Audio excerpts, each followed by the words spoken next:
You are listening to the Maple Footy Podcast, the unofficial football podcast of the North. I'm your host, Sam Little. Find me on socials at SamLittle44 and the podcast at Maple Footy Pod. And now there's nothing left to say except for sit back, enjoy, and welcome to the show. Hello, yes, and welcome back to the Maple Footy Podcast. And today we will be discussing Canada's group draw for the 2026 World Cup, as well as, of course, the Vancouver Whitecaps falling short in the final against Inter Miami. And I will preface this by saying I have a weird little, I don't even know, bug, virus, cold, something going on with my throat. Which is why when I teased an episode last week that was going to drop, it never ended up coming out because I never recorded it because my voice, believe it or not, sounded worse than it does as I'm speaking to you right now. So that Alphonso Davies one will end up happening. Now I just have a lot of episodes that I do want to do, but I assure you that will end up happening at some point in the near future. There are some things I do want to talk about just in the football world at the moment. A lot of interesting stuff is happening. So over the next little bit, we'll not be stepping away from Canadian football per se, but we will be focusing on some other things in world football.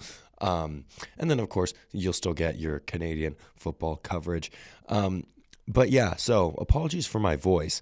Not an ideal situation when you speak into a microphone for your voice to sound like this, but here we are. I'm a man of the people, and this is the People's Podcast. So we are going to trot along here and act like my voice is just peachy.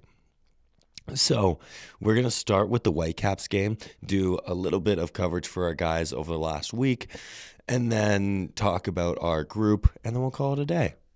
So yes, on Saturday, the Whitecaps played in their first ever MLS Cup final. And sadly, of course, history was not to be made for the Vancouver Whitecaps. I will preface this first by saying congratulations to Inter Miami. You won a league that was catered to you since the moment you signed Lionel Messi. Yes, that is me being a salty Canadian soccer fan. I don't care. Look at the amount of rules that they have 100% broken. You know, like that meme of like the guy from Dexter, Dokes, I think his name is, of him like just staring off into the distance as like that music plays. It's like, like he's suspicious of it. That's me, and I think the footballing world too. Inter Miami, we all know, but they're allowed to get away with it, and it is what it is. I will look at the game specifically from the 90 minutes played. I won't talk about my suspicions against Inter Miami. But yeah, anyways, I think this sucks for the Whitecaps because this was a phenomenal season, and there's no two ways about it. I know they came up short in the MLS Cup, but this was a phenomenal season. Do not get it twisted.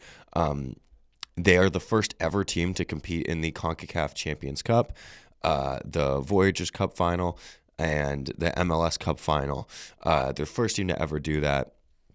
And then if you flip that to like an American team, it would be their U.S. Open. So the Whitecaps are the first team to reach the three of their possible finals in one season. To me, that is a successful season. I do know that CONCACAF Champions Cup final was not good at all. But that run was magical. It was great. It had the people believing in the Whitecaps. It got butts in seats for the Whitecaps during that time. And then, of course, the introduction of Thomas Müller gets butts in seats for the Whitecaps. Then this MLS Cup final run, another, once again, great run. Wasn't easy. They had Dallas, then San Diego, and then, of course, Inter Miami. Was there another game? I don't think there was another game. That might have been it. Or maybe there was. I don't know. I can't remember off the top of my head. But yeah, I think it's 100% a season to be proud of. And I know everyone's going to look and go, yeah, but look they only won one of 3 trophies. But I will say I'm really, I think they have a lot to be proud of this season. They did Canadian football super proud, the best performing club for Canadian soccer this year. I think that is something to be proud of. And, not to sound, because I know anytime someone makes it to the final and then they don't win, it's like, oh, well, it's nice to be there. In a sense, it was great for them to have gone. Of course, yes, it would have been even better if they came back with the MLS Cup. But those fans that traveled, I believe it was, I saw the number, was it 2,000 to 4,000 Whitecaps fans traveled. On top of that, at BC Place, Vancouver's home stadium, they held a watch party of the MLS Cup final where 20,000 people showed up. That's almost as many people that were at the final. Inter Miami hosted 21.5 thousand. So that's something to really, that's a feather in the cap, I would say. And we'll kind of do a player-by-player breakdown here. It may not be super in-depth, but it's just to talk about the players. And then we'll kind of, to end the Whitecaps season here, once I talk about them, I'll kind of talk about what I kind of see for the Whitecaps going into next season. Can they repeat what they just did? And yeah, we'll go from there. So goalkeeper Takaoka, I'm going to be honest, there really wasn't much he could have done about any of the 3 goals. Like, really. The first goal, own goal, sucks. Second goal was a nice, calm, composed finish by DePaul. Third goal was basically the Whitecaps were pushing for one, get caught out, and concede the third goal in the 96th minute or 95th, whatever it was. He did make a couple of saves, but yeah, I don't have much to say on his performance because it's not like I'm sitting here going all 3 of those goals were on him. He cost them this final. Like, no, it didn't happen like that. I think he saved what he could. The goals that went in, not really a whole ton he could have done, to be honest. He had a great season. He was nominated for MLS Goalkeeper of the Year. So, yeah, I don't really have complaints on him. Moving into the defense, we'll start with the right back, the man that conceded the own goal, Ocampo. And this is just proof that football can just be so harsh, can't it? Ocampo enjoyed, in my opinion, a breakout season.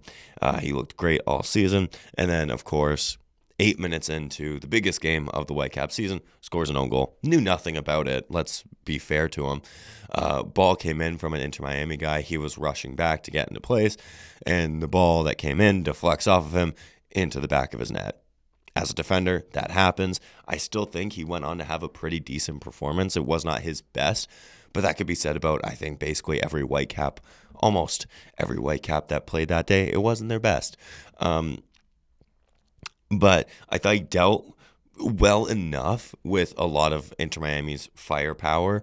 It's always going to be a struggle, and this goes for the entire back line, so I'm going to say it here so I don't repeat it. It's going to be a struggle to deal with a guy like, Lionel Messi. That's kind of a tough guy to mark. And then, even away from Messi, a guy like DePaul,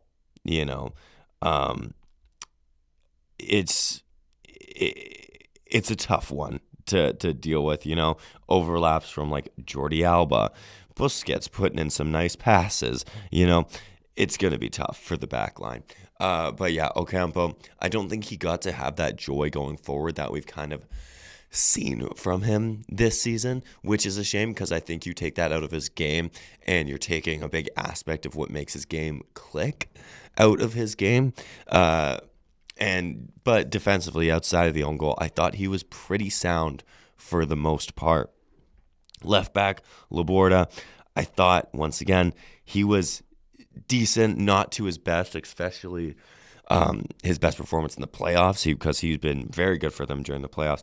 He looked all right, but as I said, just not his best performance, which is a shame, kind of like Ocampo. It didn't really get to have that joy going forward. I found he struggled a little bit defensively, but once again, playing that team, going to be difficult. But yes, he did struggle defensively. I thought at points he won a lot of his battles in the air, at least, which you would expect from him. He's a tall guy. He's a tall fullback, that boy. But yeah, not his best. Moving into the center backs, Tristan Blackman.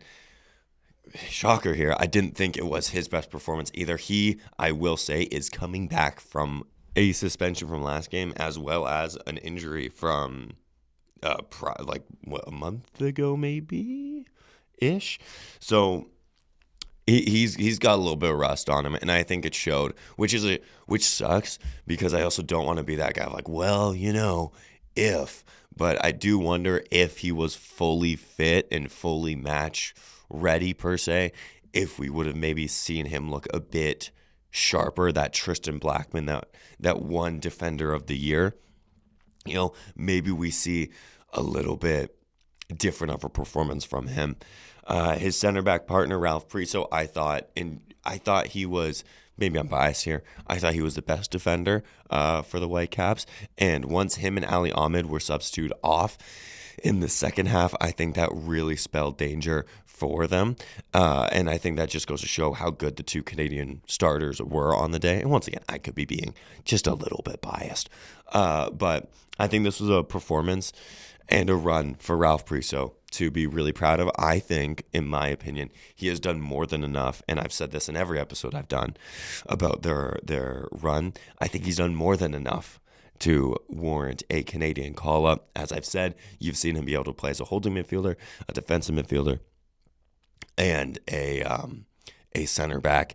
It's not a bad idea to bring a Swiss Army man.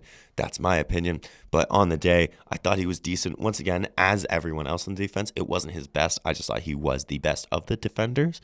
And once he went off, I think you actually really noticed his absence. But yeah, it was always going to be a struggle for this defense, really.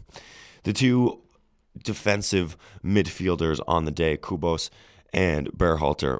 For Berhalter, this was, I thought, a disappointing performance. I thought he had just so much to do.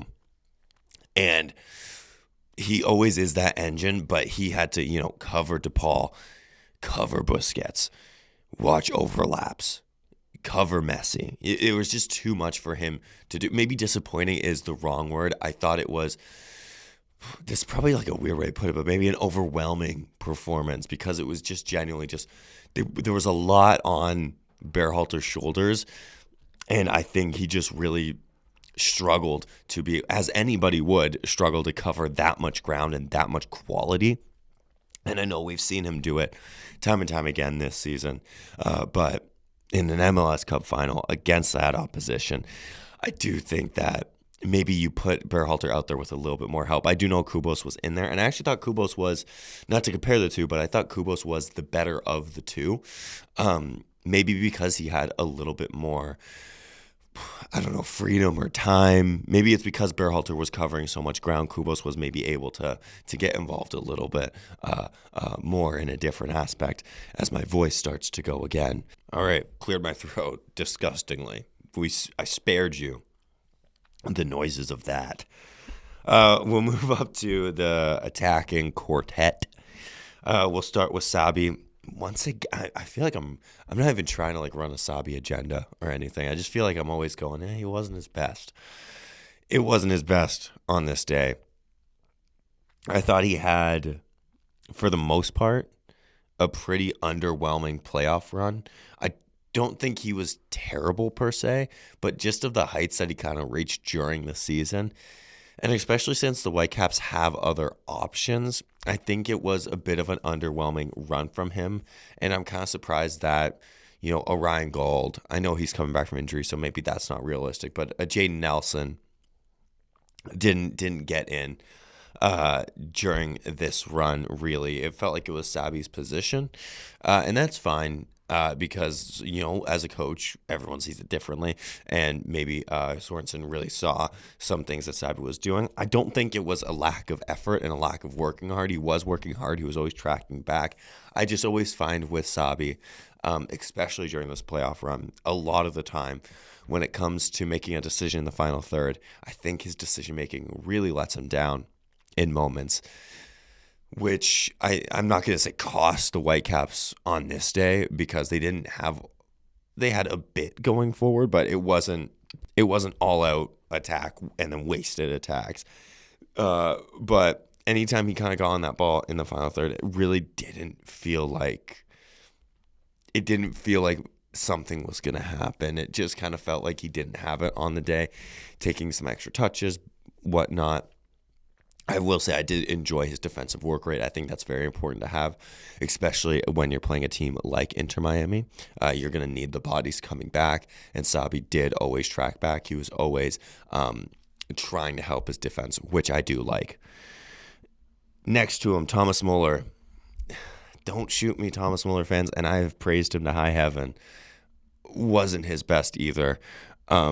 I think you would have expected a little bit more from Thomas Müller coming into this MLS Cup final. He really felt like a little bit of a non-factor, which I think is what was the most disappointing part. Is this was Müller in a final. We've seen him show up time and time again in finals. I do know he's on the older side now, but you've seen Müller show up in finals throughout his entire career. And I just felt like this wasn't his best showing in this final. And I will, kind of like Sabi, he worked super hard off the ball. He didn't really, in all fairness, get a lot of joy in that final third. He did get a couple of shots, but he wasn't really able to create many chances, only creating the one that comes to mind. He just didn't have that influence maybe on the day that you would have expected a Thomas Müller to have. I will say, though, the prospect of an entire season of Thomas Müller next season is very exciting for the Whitecaps, as well as still absolutely love what he has done for this club, their mentality, and he's one of the reasons why I think the Whitecaps could see a similar success next season, but we'll get into him and that once I'm done doing the little player-by-player. Next to him, Ali Ahmed. I thought he was the best player in a Whitecaps jersey by a country mile. And I will say, super great moment to see a Whitecap, born and bred, as Ali Ahmed is, to score in their biggest game of the MLS Cup era. It happened in the MLS Cup. And I just think those are the moments as a Canadian soccer fan you go, look at how far we've really come. We have a guy that was developed in this Whitecaps academy, has only ever played for the Whitecaps professionally, is now a Canadian international, and is scoring in the MLS Cup final for his hometown team. That doesn't happen every day. So that was really cool. Sadly, of course, it didn't spark a comeback. It nearly did. I thought for the duration of the second half, about 20 minutes maybe, they looked quite good. And after that goal, it really felt like they could have gotten something. But then what I didn't understand was when Ali Ahmed was pulled off, that felt like the nail in the coffin, even though it was still 1-1. He was doing so much for the Whitecaps, on the ball, off the ball. Anything good attacking felt like it was coming through Ali Ahmed. It felt like the Miami defenders were afraid of him. His footwork was great on the day. They were giving him a lot of respect. And then, of course, he gets his goal. Huge moment for the Whitecaps, huge moment for that entire organization. And I just thought it was great to see him get that goal. Sadly, of course, it ends up being on the losing side. It would have been amazing if that goal sparked the comeback. But wasn't meant to be. I thought Ali Ahmed was great. I will say Matthew Shinetti of TSN did report that Ali Ahmed was dealing with a really bad cold over the week leading up to MLS Cup and MLS Cup final. So I can attest to, if it's what I have, whatever this is right now, I can fully understand him being not game fit and having to come off, because the last thing I would want to do right now is play a high intensity 90-minute final match. On the other hand, you do go, oh man, like maybe if he could have just given them another half hour, maybe it's a different game. Who knows? I don't know. Wasn't meant to be. Brian White up top. His best play was his assist for Ali Ahmed. A nice little layoff from him. But kind of like Thomas Müller, didn't get many chances attacking. He got about 1-2 shots. Sorry, just reading his stats here. He got 2 shots. I could remember the one. He got 2. it wasn't, as I keep on saying, it wasn't his best, it wasn't his worst. His best play was that assist for Ali Ahmed, but he felt very isolated. The ball was not finding him a ton, and as a striker, especially a striker like Brian White, he needs that ball. He needs to be involved. His hold-up play is great. Obviously, his nose for net is great too. And he just wasn't finding that ball, wasn't finding that joy. And inevitably, if you're not going to get your striker on the ball in a final, you're going to struggle to find a goal in said final. And when you did get him on the ball in that final third, in the 18-yard box, really, he picks out Ali Ahmed, grabs the assist, and then from there, he never really had another look in the 18-yard box, which kind of sucks. But yeah, we'll move on to some of the subs, mainly Ryan Gauld. Really happy he did get on because he is a player that bought into this Whitecaps project really early, years ago. I know he's a DP, so you're going, well, they paid him a lot. Well, yeah, but also he did buy in. He's made himself at home with the Whitecaps. He feels like a proper Whitecaps legend at this point, in my opinion. If you're a Whitecaps fan, you disagree, fair enough. You know your club better than I. But in my opinion, I would say he goes down as a Vancouver Whitecaps legend, especially of the MLS Cup era. Really happy that at least he did get on for this match because he is the club captain and, of course, has been through so much with this club. I think it would have been a shame had he have missed out on this final. So really happy that he did get in on this final. Of course, that does sound very consolation minutes-y, but still trying to look at the positives here. And then, of course, Jaden Nelson also kind of got on for some consolation minutes, came on the 91st. I think that, hit my mic, sorry. I think that's very disappointing. I think Jaden Nelson did more than enough this season to get more than 5 minutes in the MLS Cup final. I think if you disagree, that's fair. I'm a big Nelson fan, though. I think that really sucks for Jaden Nelson because he deserved, I think, a little bit more from this final and maybe a little bit more to play. But, of course, it is a final. As a coach, you do have to make those tough decisions, and that's what the coach felt on the day, and that's fine. You know, it happens at every level with any final. Someone is always going to be left out that maybe shouldn't have been, you know? So, yeah, we'll talk a little bit about the Whitecaps now going into next season. One, keep a hold of Sorensen. I think you have to. He did great with them this season. I mean, look at everything they accomplished. The records they set for the club, that run in the Champions Cup final, of course, this run to MLS Cup final, taking them to their first ever MLS Cup final. I'll remind you, remember, another Canadian team went to their first MLS Cup final and lost it. Then the next year they won it. Not saying that that's going to happen because, Toronto's Canadian, the Whitecaps are Canadian, so it's going to happen. But you do look at it. TFC didn't sack Greg Vanney then. They backed him even harder, had an insanely good transfer window, looked to the academy, brought some guys in, and then really enjoyed it from there. The Whitecaps have done the same, really. They've had some great transfers come in, use their academy really wisely. So now if you have another strong transfer window, maybe you bring in, I don't even know who they could bring in. They're a very strong team. But if you bring in guys after some guys leave, because I do think some guys will be leaving, say like a Berhalter or an Ali Ahmed do leave, those are huge, huge, huge voids to fill, in my opinion. So you're going to have to replace them. You'd have to replace them because they are that important to your team. If those guys do leave, that's where a big transfer window would need to come into play. If I am the Whitecaps, I'm doing everything in my power for Ali Ahmed and say a Berhalter, and really any other players, any other crucial players to stay. I'm trying to keep them. If, of course, the players want to go, don't stand in the way of that. Let them go, I guess. But from a Whitecaps perspective, I think keeping hold of as many of these core guys as you can would be beneficial. A lot of them are still in their prime ages. These aren't like 35-year-old guys. These are like mid-20s to late 20s. Of course, yes, Thomas Müller is a bit up there. But, you know, a lot of these guys are in their prime years. I'm trying to keep a hold of these guys if I'm the Whitecaps. See if you can run back a CONCACAF run. See if you can run back an MLS run. Maybe make a run for the Supporter Shield and make a run for the MLS Cup next season. I think, and I know people always say this when you're a losing team, I actually do believe that the Whitecaps, do have a huge chance to get back here because of a guy named Thomas Müller. He has changed the mentality of this club. His post-match interviews, him and Ryan Gauld, by the way, their post-match interviews were so classy. That's just class right there. Thomas Müller posting a video to the Whitecaps fans, congratulating Inter Miami, of course, but then saying a lot for the Whitecaps to be proud of, and I don't disagree. Ryan Gauld as well, his post-match interview that he did, I believe it was with One Soccer. It might have been TSN, but I think it was One Soccer. If it was TSN, forgive me. Super classy.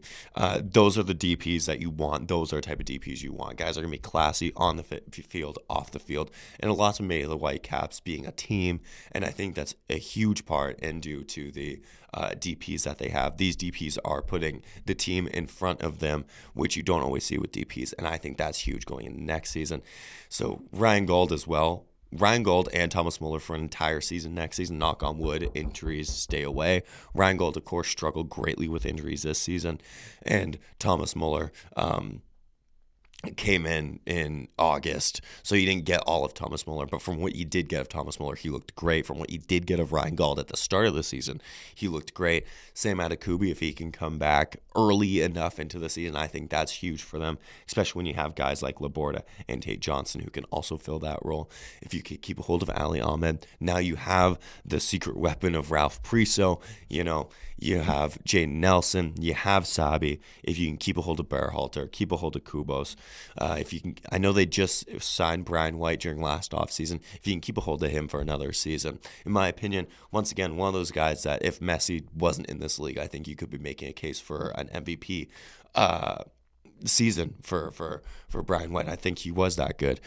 So I think despite falling short at the final hurdle, oh my gosh, as I nearly choke on my words, despite falling short at the final hurdle, I still think that this is a really, really great season for the Whitecaps. And I honestly, as a Canadian soccer fan, am only filled with optimism going into the next season for the Whitecaps. I hope that we have all three Canadian teams firing on all cylinders for the MLS next season. Let's see a Montreal rebuild go into full force, and let's see them do good. Let's see TFC's rebuild actually finally pay off, and then of course let's see the Whitecaps kick on, because I think that'd be really good for Canadian soccer. And final thing on the Whitecaps, do not move these guys out of Vancouver. I don't care what the MLS commissioner is saying about the field, the stadium, the this, the that, whatever.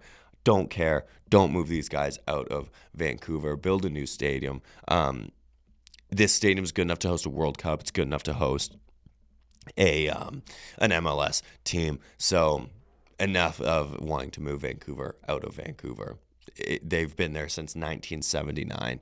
Do not move them, please.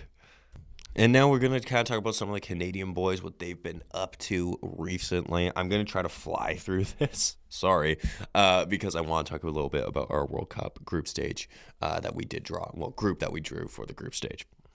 So first, Jonathan David, during midweek in the Coppa Italia, had his best game for Juventus. Looked great on the ball, off the ball. Looked like proper Jonathan David. Unlucky not to grab a brace. He originally was awarded a goal in the game, but then it got overturned to an own goal. Then he had another goal that was a great finish. He was like 2 centimeters offside. Really shame. Would have been great for him. Then, of course, saw himself benched at the weekend for some reason. Because why would you let a guy build on his momentum? Thanks, coach. He did get on in the second half, but did not look as great as he did in midweek. He needs to find that momentum, find that consistency. And if you're going to have your best game in your club shirt, you have to be allowed to be able to capitalize that going into the next game. I don't know why he was benched heading into the weekend at the Serie A. I'll move on from it because otherwise I will take up too much time in this podcast, and I'm sure that I will have a lot of time to complain about Jonathan David come the next few weeks if things don't change. Theo Bair and Promise David both grabbed their 10th goals in all competitions. that is huge. I think that should give Jesse Marsch a lot to think about for our striking situation. I don't think it will. I think he has his mind pretty set on Tani Oluwaseyi as our number 2 to Jonathan David. But Promise David looking great. Theo Bair looking great. Tajon Buchanan also grabbed a goal against Getafe in Villarreal's win over them. And that result keeps Villarreal in 3rd place, just 5 points behind Barcelona. But Villarreal have a game in hand. Now, I'm not saying Villarreal title charge here, but I'm saying Villarreal title charge over here. But seriously, Tajon Buchanan is loving life in Spain. All he ever needed was a manager to back him and give him consistent minutes. Imagine what he could have done with an Inter Milan, but I digress. Ishmael Kone, another one that's really enjoying life right now. He's been performing greatly for Sassuolo. Every time I talk about him, I talk about how good he's been. And no different at the weekend. Grabbed his, was that his 2nd or his 3rd goal of the campaign? Oh man, I should have wrote it down. I'm sorry, guys. But grabbed what I believe to be his 2nd or 3rd goal of the campaign. Great finish, composed, which is very nice. Barreled through on goal and just composed finish right into the back of the net. You love to see it. Canadians balling in Europe. And remember, please do not take this for granted because there was a time where this was not a thing. And finally, even though he's not Canadian, he has a big mark on Canadian soccer. Victor Vasquez has retired from, I was about to say a Canadian international. He was not Canadian international. He's retired from football. Not Canadian international. He had a great career, especially with TFC, who was huge for them in his first spell back in 2017 and then 2018 in those 2 seasons. Of course, injury bug got him really bad in that 2nd season, but when he did play in that 2nd season, he was still great. And then he came back for a 2nd spell a couple of seasons ago, and now he is hanging up the boots. I believe he's most likely going into coaching because I know he was working on his coaching badges and certificates, so one can believe you'll probably be seeing him in a dugout somewhere very soon. And also, speaking of TFC guys, former TFC guys, TFC legend, in my opinion, one of the greatest ever players, Michael Bradley, is also being touted potentially for the New York Red Bulls job. I think that could be very good for him. He screams coach, like when you saw him play, you just knew that this guy, once he was done, was going to be a coach. And I think that would be a great move for him. So yeah, just wanted to shout those ones out there because, of course, not Canadian, but in a sense, had a huge impact on Canadian soccer. So just wanted to shout those guys out. But let's talk a little bit about Canada's group stage draw. And firstly, if you were one of the unlucky people like myself to unwatch the group stage draw, yeah, what was that? I don't know. It was terrible is what it was. I thought it was, not to get political on the Maple Footy podcast, but I thought it was disgusting. A lot of things that happened, especially seeing a guy like Donald Trump win a made-up peace award for some reason. There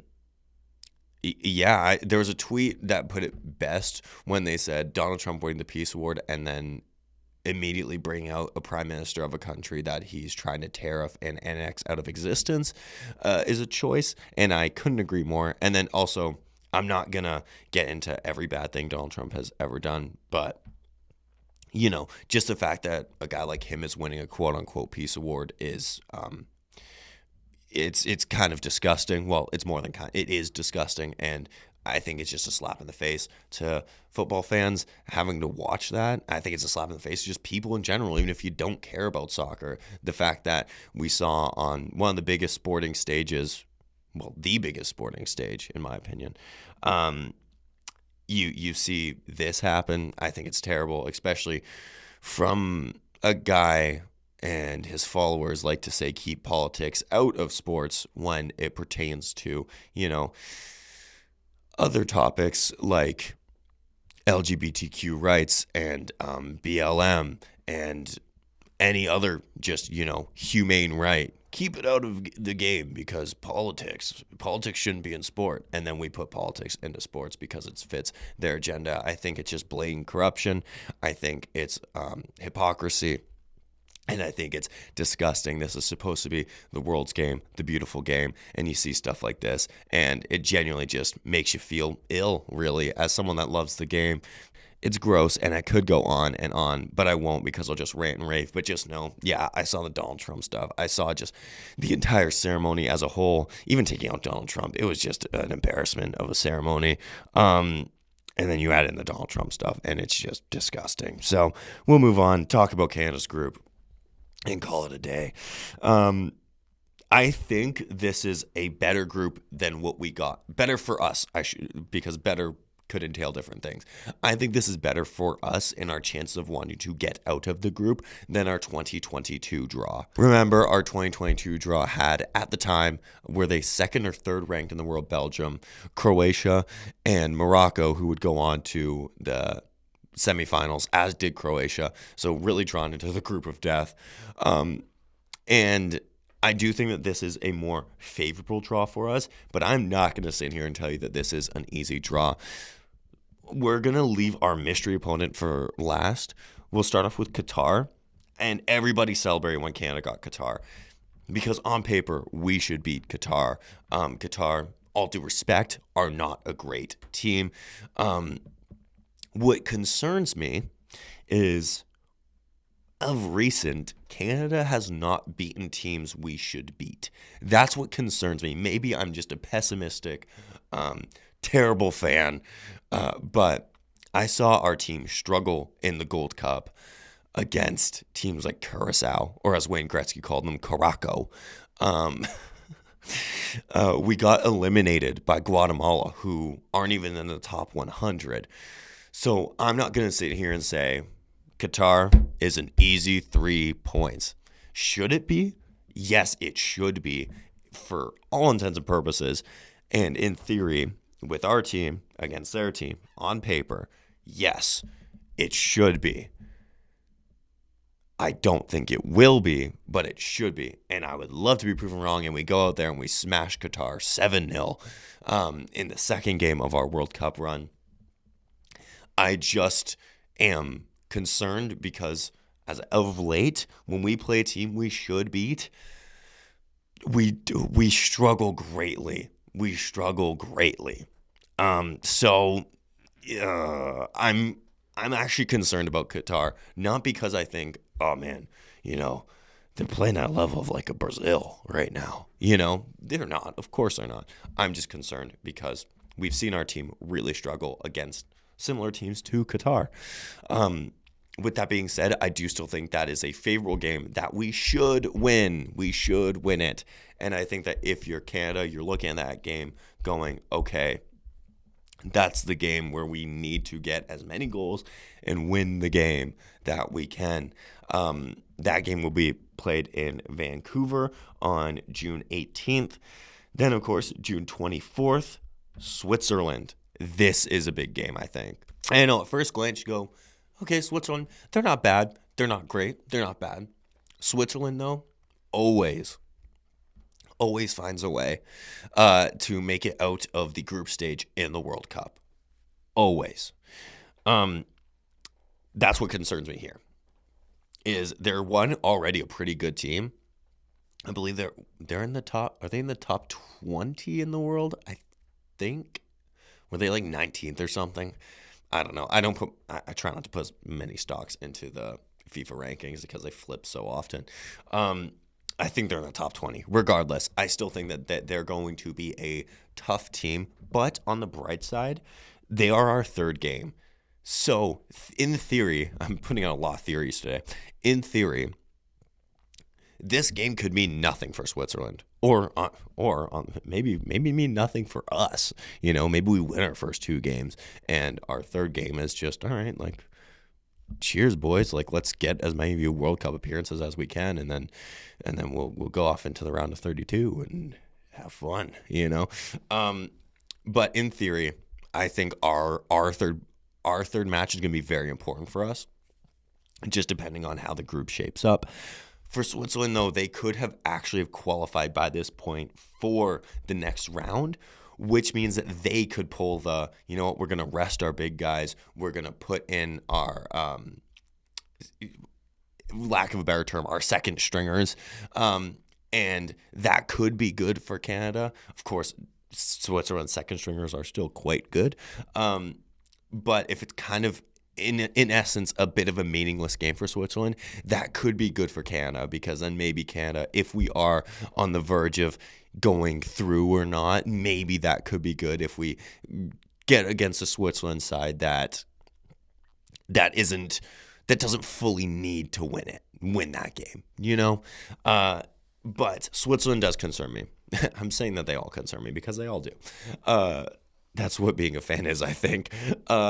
Switzerland does concern me just because they always find a way in a World Cup to make it out the group stage and just do something. They usually get out. They usually do something. And then for us, I think that could be a challenge.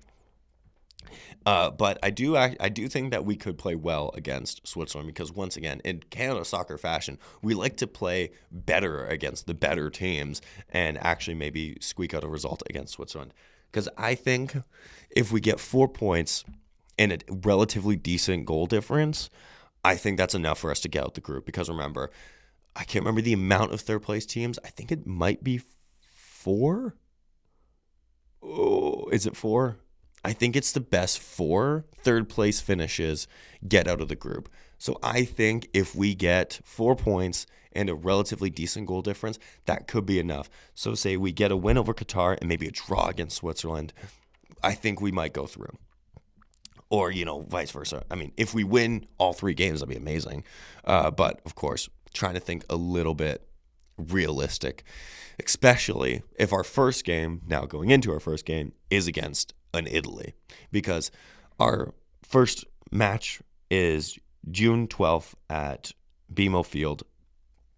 I think they're calling it Toronto Stadium during the World Cup. I don't know. But regardless, it could be against Italy. And here's what concerns me about this Italy game. And take a shot every time Sam says, here's what concerns me. A lot of things actually concern me about this one. But mainly, this will be, if they do qualify, which I think they have a solid chance of qualifying. If they do qualify, this is going to be their first World Cup since 2014, so their first World Cup in 12 years. They're going to be coming into this with something to prove.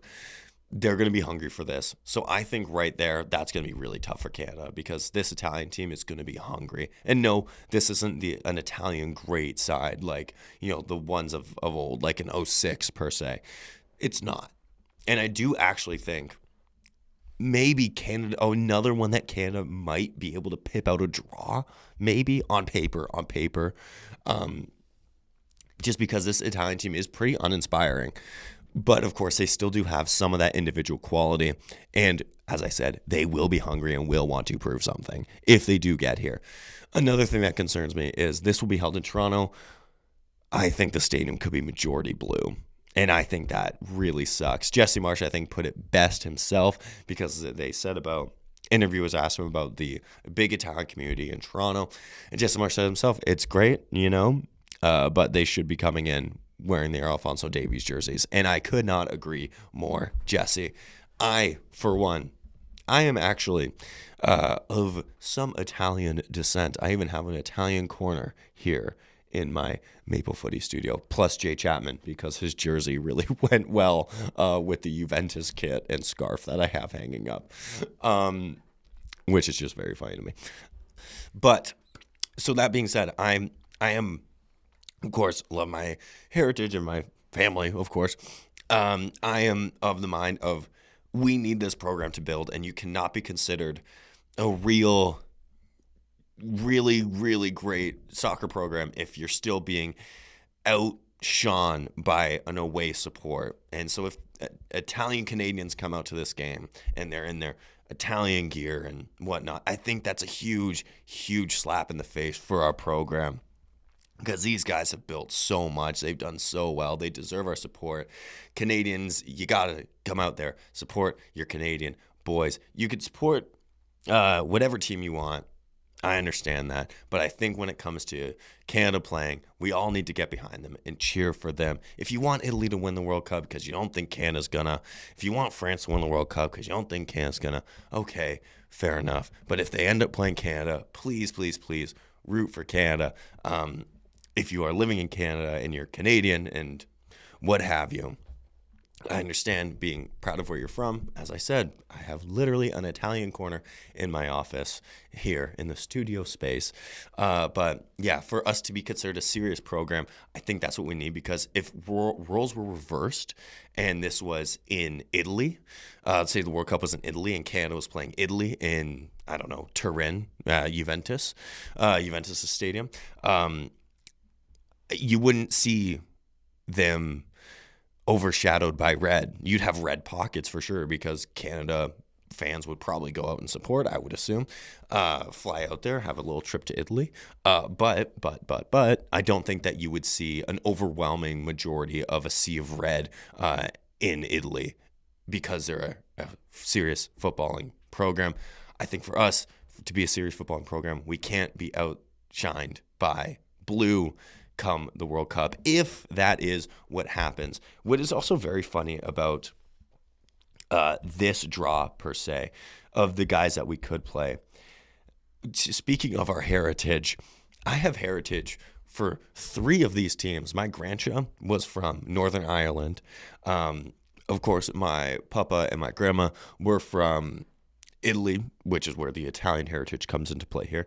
And then my other grandmother and her family came from Wales, which is really funny how that kind of shaped up. So it could be a battle of Sam's bloodline in the UEFA playoff. But yeah, just that's my thing with Italy is, please, if you're going, please support Canada. Please, please, please support Canada. We need it. If you want to root for Italy in any other game, I have no problem with that. But please, please, please, for us to build this program, you got to root for Canada. Looking at some of the other teams that we could play, of course, Northern Ireland. This would be really cool. I can't recollect Northern Ireland, at least in my lifetime, ever being at a World Cup. So that would be really cool, especially because Northern Ireland doesn't often get many big things like this. So for them to be there, that would be really cool. The amount of Guinness I think that would be consumed in Toronto would be a lot. I think it would be a lot, in my opinion. So that would be really cool if Northern Ireland could come through. They, in my opinion, are probably the weakest team of these 3 that could qualify. I think that they're going to really have a hard time getting past Italy. Because Italy and Ireland, that play each other in this playoff, and then the winner will face the winner of Wales and Bosnia. I think that Northern Ireland are going to have a really hard time getting past Italy, and then if they do, I'm thinking that's probably going to be Wales. I think they'd have a really hard time beating Wales as well. But hey, stranger things have happened. We've seen teams qualify that shouldn't qualify on paper. So it would be kind of cool to see Northern Ireland. Then you look at Wales, a Balesless Wales, which kind of sucks because I love Gareth Bale. But still do have quality in spots. Not the greatest Wales team. I mean, as you would look and see the Welsh team from last World Cup, or even that 2016 Euros Welsh team, those were really good Welsh teams. This one definitely is not up there, but they do still have quality players, and enough that would make me sweat on the day if we were to play them in Toronto as our opening fixture. Then, of course, Bosnia. I'm not going to front with you. I'm not super familiar with what is going on with Bosnia football right now. I know at a time they used to have Pjanic and Dzeko. Holy cow, throwbacks there. Asmir Begovic as well. Now I can't say I really follow them and keep much attention to Bosnia and Herzegovina as an international team. So I can't sit here and say it would be a good draw or a bad draw for Canada if we do play them. I know a little bit more about Wales and Northern Ireland, and of course Italy. I follow them all a little bit closer, but Bosnia, I'm very sorry if you are a Bosnian listener. I can't say I know a whole ton about your international team, and so therefore cannot be like, yeah, this would be a good draw for Canada or it would not be. I think regardless, this is going to be whoever we play, whether it is Italy, Northern Ireland, or Wales, then hopping into Qatar, then hopping into Switzerland. I don't think it's a cakewalk. I really don't. That first game could really kneecap us as well, especially if it's against Italy and we say do lose. I think that's a huge kneecapper right out the gate to lose your first game. Then now you basically have to go and 100% win your second game to keep hope alive. And then at bare minimum, draw against Switzerland. But I would say to be extremely comfortable, win against Switzerland, then you're through. If you get 6 points, win 2 games, you're probably through. You don't often see teams with 6 points not go through. So that first game for me is, I think, hugely crucial for the rest of our run. And I know we're 7 months out? So a lot can still be decided and changed and what have you. But I do really think that first game is vital for our run because, like I said, you get kneecapped right out the gate, your back is against the wall for the rest of the group stage. And that is not a place that you want to be in a World Cup, especially where you're hosting said World Cup. So we will wait and see when we get closer to the World Cup and our group is officially official. Say we do get Italy, or we do get Northern Ireland, or we do get Wales, or we do get Bosnia. We'll revisit this conversation, talk a little bit more about what can be expected for Canada, all that jazz. But until then, we're just going to have to wait and see.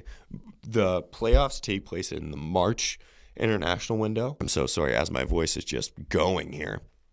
It does take place in the March international window, so we won't know our full group technically until March. So we'll wait and see, and we'll keep a close eye on it. But for now, all we can do is really speculate until we see our team play at the World Cup, because it doesn't matter who we play. It's still just going to be speculation until the whistle's blown and we see what our boys bring. But yeah, so please support Canada. Please. You can support whoever else you want throughout the rest of the tournament, but when Canada's playing, please support Canada. Please. I'm begging you. The program needs it. We need it to be considered serious, so please do that. But I hope you enjoyed this. This was not super long, but I covered 2 very big topics in less than an hour. That's pretty impressive, especially on a pretty bad voice. Not to give myself my flowers and pat myself on the shoulder, but I guess to give myself some flowers and pat myself on the shoulder. So yes, thank you so much for listening. I'll be back with a couple more episodes soon, and hopefully not with my voice sounding like I'm gargling marbles. But yes, thank you so much for listening. I do hope you enjoyed it. And until next time, cheers, everyone. And that was your Maple Footy podcast. Thank you so much for listening. Check my socials for any and all future updates. Remember to support Canadian football, be kind, and until next time, live, laugh, little.